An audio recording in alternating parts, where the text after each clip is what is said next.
গত 18/6/2024 তারিখে হৃদরোগে আক্রান্ত হয়ে কৈলাসহর চিনিবাগান এসপিও ক্যাম্পে কর্মরত লিভিয়া ডার্লং নামে এক এসপিও জওয়ান আর্থিক অভাব অনটনের কারণে মৃত্যুর কোলে ঢলে পড়েন।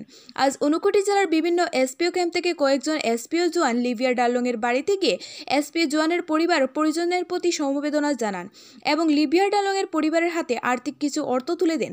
আজকের এই অনুষ্ঠানে উপস্থিত ছিলেন এসপিও জওয়ান অবনীশীল কুঞ্জ, মণি সিনহা, মুকাদ্দির আলী, সুশীল শব্দকর সহ আরও বেশ কয়েকজন। সরকার এসপিওরা যাতে মানসম্মানভাবে খেতে পারে এর জন্য কোর্ট একটা রায় দিয়েছে। 4 মাস টাইম দিয়েছিল রাজ্য সরকারকে। আমরা এই মাসের 26 তারিখে আমরা 4 মাস পূর্ণ হয়ে যাবে, কিন্তু আমরা এখন পর্যন্ত সরকার থেকে কোনো রেজলিউশন পাইছি না। এর জন্য মাননীয় মুখ্যমন্ত্রীর কাছে আমরা জোরাত করতেছি যাতে আমাদের ব্যাপারটা একটু নিয়ে ভাবে চিন্তা করে দেবো। আজকে লিভিয়া ডার্লং আমাদের মধ্যে থেকে একজন হারিয়েছি, কিন্তু আমাদের এরকম করে 124 জন এসপিও মারা গেছে, কিন্তু তারা পরিবার কোনো ফেসিলিটি পাইছে। এর জন্য আমি আমার এই কথা বলে আমার এখানে বক্তব্য শেষ করব। নমস্কার।